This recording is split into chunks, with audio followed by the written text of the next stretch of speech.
we've talked before last night, and we've been talking for a while now, on customer-centric marketing, and really what does that mean? Brianna, what would you say? What does that mean to you folks? So at Dell Technologies, one of our main focuses right now, and the way that we're revamping our marketing organization, is that we need to make sure that we're putting the customer experience at the forefront of all of our marketing efforts. We live in a very real-time age. Customers expect things instantaneously. They also expect the companies that they're working with to have context about them. And if they don't, they probably won't want to work with those companies for very much longer. It's a little frustrating if you just get things that are out of context for you. So we are really focusing on providing the best experience for customers as they're coming in and working with Dell Technologies. Really, what we're competing with today as modern marketers is not other direct product or direct companies that are within our same market. We're competing with a customer's last best experience. The customer's last best experience. Right. So if you went and you had a great customer service with your brand, with any brand. Yeah. Okay. So as a marketer at Dell, if one of my customers had a great customer experience at Zappos yesterday, I'm now competing with that experience. Mm-hmm. And if I don't meet that same level of expectations, their brand opinion of Dell is not going to be as high as it is with Zappos. Mm-hmm. So the competition that you're up against in today's market is so much higher than it ever was before, just based on who has the best product. Because customers are always needing to be served content that's relevant for them, personalized for them. So what we're really trying to do within our marketing organization is provide an omni-channel approach, which is providing personalized content and imagery that's served up through many different connected points within the customer's journey. Not just a single point in time targeted email, which is the way that we did things 7 to 10 years ago, because we needed to be relevant, we needed to be time specific. And fast too, you were saying. Extremely fast, yeah. So if you click on something an ad that you've been served through a social media account, for example, and you're brought to a page and you start to ask questions and you're not given the answers that you expect right away, you're not going to be left with a very good taste in your mouth with that brand. Mm-hmm. So we're really trying to push ourselves forward. It's somewhat unrealistic expectations, but it's the world that we live in, so we're trying to do everything that we can to meet them. So you mentioned some great points which tie in for the whole day. I'm going to call out Kathy Newberger, who's scribing someplace in the back for us, about speed. I mean, Sir Martin was saying that, God, it's all about, and that was a third of his Holy Trinity, about speed. And then Brian Stelter at CNN about, how the president and news organizations just have to, getting stuff out right away. So we're getting into this kind of need for speed in an incredible way. And you mentioned about the customer experience that you are influencing and doing a good job on online and digital. Of course, then you look at the other parts of the customer experience are the retail and other areas. And Dan, where else is the customer experience journey affecting your marketing, and how does that come about? Well, I think it affects the entirety of our marketing, and right. Actually just piggybacking on what you were saying, I think in our businesses, because our businesses both on the consumer side and on the commercial side right. are considered purchases, unlike a packaged goods point-in-time purchase. Sometimes the sales cycle can be 2 months, can be 3 weeks, can be 2 years in the case of a big commercial deal. Mm-hmm. So how do you actually think about that journey that the buyer goes through from beginning to end? And then how do we actually influence that at points in time? So it is actually the centerpiece, the customer experience that we're trying to create, and the ability to move customers down that journey is the centerpiece of how we do marketing, which is a very different starting point than in maybe older school traditional marketings where you're starting with a simple creative brief for a 30-second TV spot that you pull out. Right. It's a very different orientation. And if you kind of go offline or off media for a moment, with HP, are there places where you can interact with the consumer? You think about Apple, and they've created a whole, engaging experience physically. Do either of you folks kind of look at that experiential in any way, or is it mostly media focused? It's we look across the board. I mean, yeah. and again, we have very different businesses. I think you're similar. Mm-hmm. You're more of a commercial business, but different experiences in consumer and commercial. In commercial, for example, events are a big Ah, part sure. of Touch it, feel it, engage with touching, it. feeling, engaging, giving people an opportunity to actually touch and feel a product. Right. So that is a big part of it. We, in the consumer space, we're very focused on Gen Z. In some of our markets, including China, we have a huge press on that. And so therefore, the approach we take is very, very different. Bespoke to an individual local market. Experiences are key. Right. Influencers are key. So much so for Gen Z experiences, right? Yeah, for sure. What are some of your products that you promote and are doing well with Gen Z? Well, I think we have a strategy, and I can't tell you too much. Tell them, they won't tell these guys. Yeah, we've had two big successes in our PC business. Right. Obviously, we have a printing business as well, and that's Sure. we've made a big bet on the premium side, and Okay. so we are investing heavily in building out products that have an amazing product experience, and we've elevated our business from what was much more of a cost-focused business. So that's incredibly appealing to Gen Z, and we're competing with Apple in a really, I think, effective way. We're gaining share there, and the other piece is gaming. In the U.S., sure. gaming is big.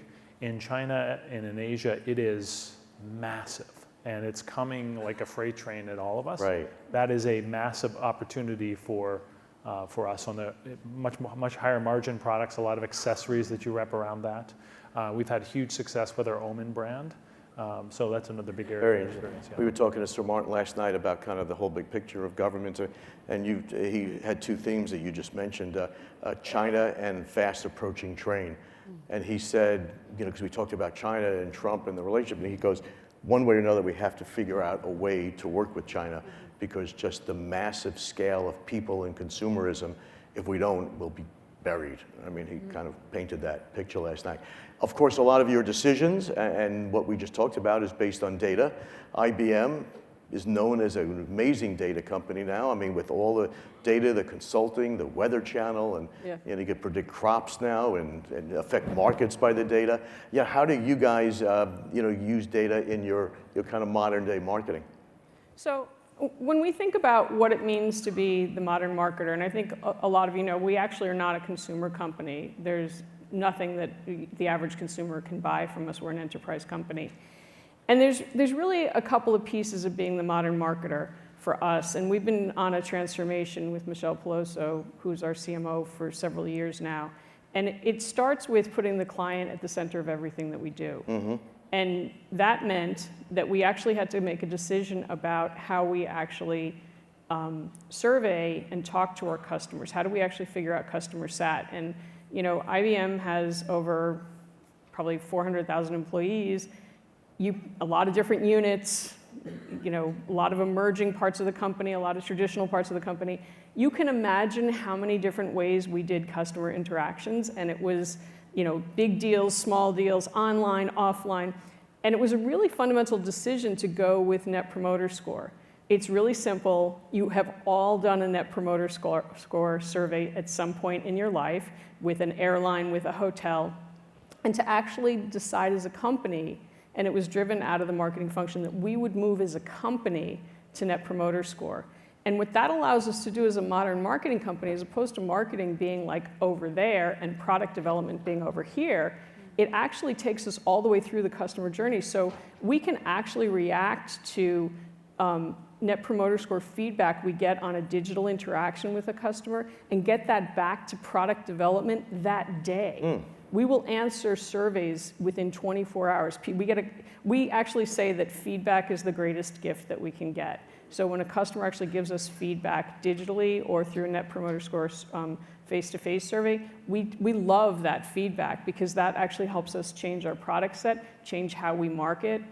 So number one is putting the customer at the center of everything that we do, and that fundamental shift to Net Promoter Score was really important. The second is about data and having a consistent approach to your data.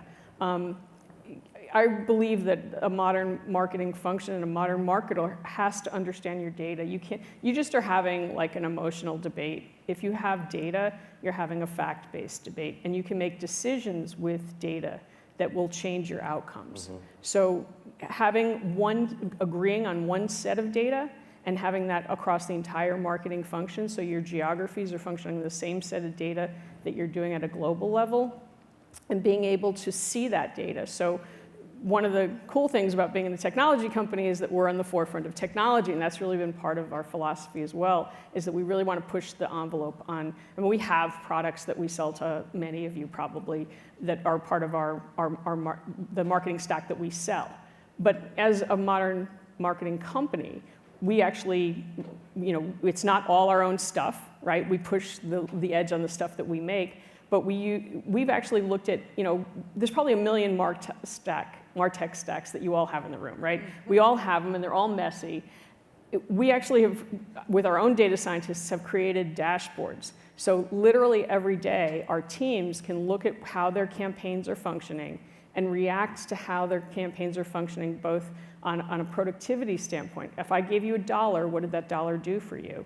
So that they can make on-the-fly decisions. And then the third piece is how we work. So, it's customers at the center, data, and how we're actually using that data. And then it's how we work with Agile. And so I know that, so many marketing organizations have moved to Agile. I think one of the things that we've done differently. Could you explain Agile? Sure. I mean, I think that a lot of folks know that Agile started out as a software development model, and that marketing was one of the first sort of support functions or in corporations that actually started saying there's a lot to that, right? So it's small, self-directed teams that get to make decisions. There's a lot of things that I think, Agile practices that people like to do, like stand-ups and retrospectives. Mm-hmm. I think the most important thing is to really adopt the values of Agile, because otherwise you're just sort of like using Agile lingo. Like if somebody invites you to a 2-hour stand-up, that's not a stand-up, that's just a meeting. Right. Like how many of us have been to a 2-hour stand-up? That's not. A stand-up happens every morning for 15 minutes, and your small self-directed team can then make decisions based on their data, based on their understanding of that customer, that they can change their campaigns on the fly because we trust them to be self-directed because they're making their decisions with data. Well, you certainly have the data, you're getting feedback, and another theme of the day, you're getting it quickly. Yes. I mean, you're getting a 24-hour feedback loop. I mean, even IBM 5 years ago, that must have been much longer. It was. And I think the thing about moving the teams to Agile was that, we used to get campaign, and I think all of us probably you'd get campaign feedback at like the end of the month, yeah. Or, you'd right. have quarterly feedbacks on your campaigns, and then you'd say, oh, let's plan a reaction. Was that a good use of it? Right. And so we sometimes have we call it the dollar. And so Michelle will sometimes say to us, if I gave you $1, show me what that dollar will actually get me. Mm-hmm. And we can actually measure that. And so we'll actually give kickers to a team to amp up a campaign if the campaign is doing well. So it's not like I like this team better than that team, or I like this campaign better than that campaign. It's you have the data to show that it's working, and then I'll invest more in it. Oh, that's a fact there. Data is the fact. Integrating technologies. What we do there, Dan, how do you kind of integrate them across HP? Integrated technologies. Yeah. Well, we also have a MarTech and an AdTech stack that we're using on a regular basis. And I think I want to just piggyback off what you were saying in terms of an agile approach or a real-time approach. Mm-hmm. We took in-house programmatic about 6 months ago in the U.S. as an experiment. You started an in-house programmatic in-house. Okay. Agency. So we built our own agency. Yep. Okay, on a kind of a DSP basis, or? Yeah. Okay. So we brought the whole thing in-house. We're about 80% digital in our marketing. Wow. So we are very, very heavily invested in that space. We brought it in-house, and one of the biggest benefits that we see is that media buyer is sitting right next to the marketer, mm-hmm. and as we run a campaign, we're able to very quickly identify, literally on a daily basis, what ad unit is working, what's not, what platform is working, what audience is working, what are the interactions across those.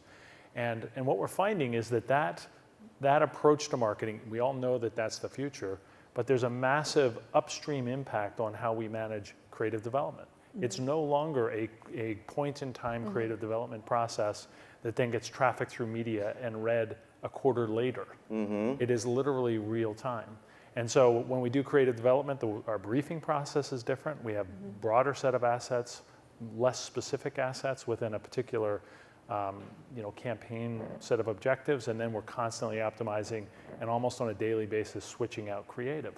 If you think about the impact of that on this environment and on what all of you do, the old world of kind of big creative agencies, not connected to media agencies, we're struggling with that, to be honest with you. And I think from our perspective, we're going to move to a much more integrated, holistic approach.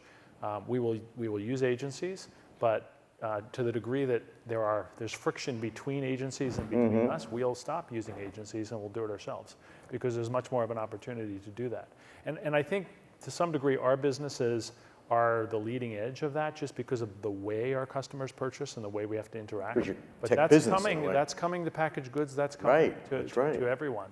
So it was actually quite interesting this morning to listen to some of the conversation. It felt to me like maybe we're a little behind in the agency world relative to where manufacturers are. Yeah, I can see why you're saying that. And I mean, you think about the agency programmatic world where you've got trading desks and DSPs and SSPs and planners and everybody else. Here you're kind of cutting a lot of that out, where the market is sitting right next to the buyer. You're executing, you're getting feedback, and then you get switch up creative. And part of what's very exciting, the digital out of home space now, is as opposed to putting an ad on the side of a building for a month and it stays there. Now we can switch up by your needs, by your clients, by the weather, by the temperatures. So it goes hand in hand. It's good to see you saying that. The ANA recently quoted that about 75% of brands now have some sort of in-house advertising service. I would guess, I'm going to ask Brianna, but I would guess you would say that it's possible that more in-housing may take place. I think there will be, for sure. And I think, as I said, I think our acid test is our ability to be agile, not to use agile, but to be agile in responding and optimizing in real time, content, creative, audience, platform. So to the degree that we have an agency model that enables that, we'll use agencies. To the degree that that it's not and there's friction, we'll bring it in-house and we'll figure out how to do it ourselves. That's great. And Brianna, a couple of thoughts. In-housing, if you have any thoughts, and also how is your brand messaging evolving? Yeah, so with regards to the in-house, so we're doing something similar. It's a little bit more on the data side, as Bevan was talking about, than the creative side, but we're revamping our marketing technology stack right now to a more of a North Star type of architecture. So we're trying to really build out what we're calling our customer engagement platform, and it starts at the data level. That's the foundation. We're bringing in-house a lot of our data service management so that we can arm ourselves with it. We don't have to wait 7 days to a whole quarter to get information on the data that we have and the purchasing patterns and all of that. So we're building that right now, our data lake, our internal data lake, and then we're setting a best of suite strategy of applications on top of it, getting away from niche, best of breed applications that are, what's the best in automation and what's the best in creative. We're trying to take a best of suite strategy so it's seamless end to end. So working with big platform partners, Adobe, Salesforce, et cetera, so that it's already integrated. There's not a lot of upfront costs needing to build custom integrations, et cetera. And then we're putting on top of that instrumental orchestration so that we can take the data and run it through the application so that can push and pull the data instantaneously, and then serve up through instrumental orchestration personalized content and imagery that's best for point in time best for real time versus point in time today. And we can continuously change that agilely as well. And then how has our brand messaging changed? So we actually, Dell Technologies merged with EMC Corporation about 3 years ago now, and that really set us on a course within our messaging around digital transformation, because we then or now have end-to-end solutions that can solve from consumer all the way up through high-end enterprise. And so with that acquisition, our brand is really changing because our customers want to be highly connected. We want to provide them with technologies that can allow them to have that connection to their technologies, to their internal resources, and to their customers as well, from a laptop all the way up to data storage at the high end. So we're focusing a lot of our messaging on that, the highly connectedness that they can get with our solutions. Excellent. We've got a rash of questions from the audience. This is kind of interesting. I would say, Dan, so you've developed the in-house programmatic team. Could you share any results for the past 6 months? The question says, do you regret? I think you've answered that you don't regret it, and you actually may do more, but can you share any results of bringing it in-house?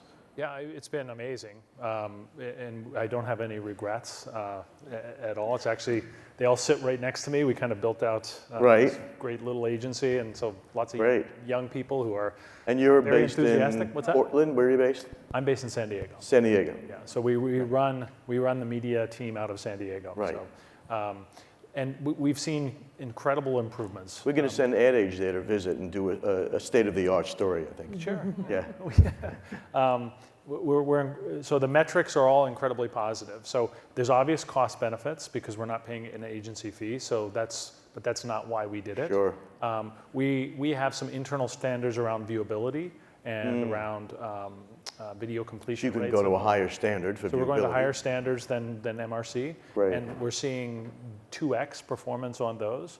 And we're also just seeing efficiency and effectiveness metrics across the board that are just moving in an incredibly positive direction. So, and I think it is a function of the ability of someone to sit, who's first of all HP badged, who is not buying for 18 different companies at the same time, who's focused on our business. They're buying and soap, learns. soup, and tech. Yeah, exactly. So they're learning what works and what doesn't, and then applying that learning in real time. So it's been very, very helpful, and we'll likely expand it. Yes. Thank you for that. You know, what's nice about digital out of home is that there's no viewability issues because the whole screen is exposed. You're not below the fold.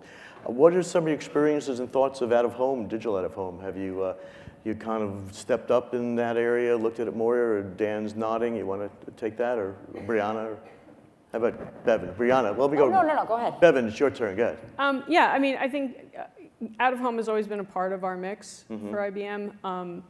You know, as an enterprise company, you know, where we go matters. About 70% of our company is services.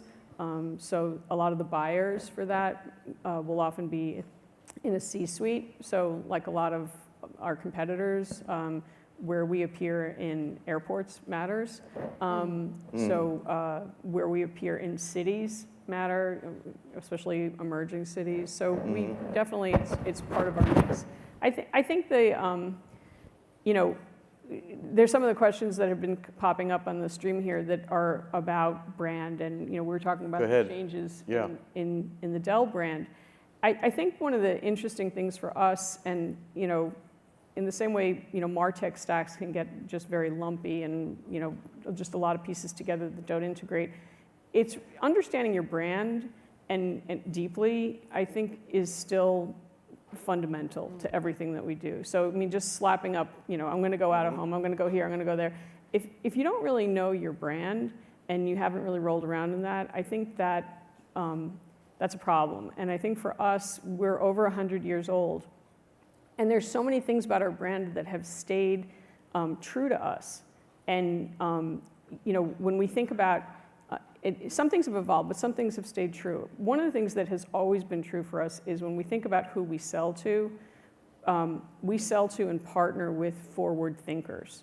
And that really, that can be a digital buy, that can be somebody who buys a piece of SaaS, software as a service from us, or it can be somebody who's actually doing a big, large enterprise, you know, billion-dollar agreement with us, is that they want to be forward-looking. The other thing that's stayed, has really evolved, I would say, from the beginnings of our company to where we are today, is when you think about how our brand is primarily experienced, it's primarily experienced through the IBMer. And the fact that we even call them IBMers, like they have a name for them, because often that's how we're actually going to deliver what the client or the client's client is going to experience. If you look at like the world that we serve, you know, 8 out of 10 of the major banks in the world are our clients in a big way. Most times when you do a credit card transaction, at some point IBM has helped you do that. Airlines, and you know, everything from the system that's the foundation behind the airline industry we built and then sold it. But most of the airlines are our customers. So really understanding that brand and how that brand is going to be experienced has been really important to us. And that informs every decision that we make. So we really always go back to who we are, and that then will inform everything that we do. So we're very clear about that. Good. Would you, you've got IBMers, do you have Dellers, or what are your customers called? Well, if you remember back in the 90s when those commercials were coming out and it was like, dude, I'm getting a Dell. Right. That's probably You do that our, well. no, I'm just kidding. We don't really have a name for it, but Okay. IBMers is a very well-known term, and it's great. Well, look, I think what we've learned here today is that tech brands are ahead of the curve on whether it's in housing, using data, understanding the brand and the customers and the customer journey, and you're a good model for the rest of marketers and advertisers out there. We want to thank you all. We've run beyond time, but it's a lot of great stuff that you guys are talking about. Let's give these guys a hand, and then I need you to stay with me for a minute, Bevan. Dan, thank you so much. Wonderful, really good. Bevan, thank you so much. So great.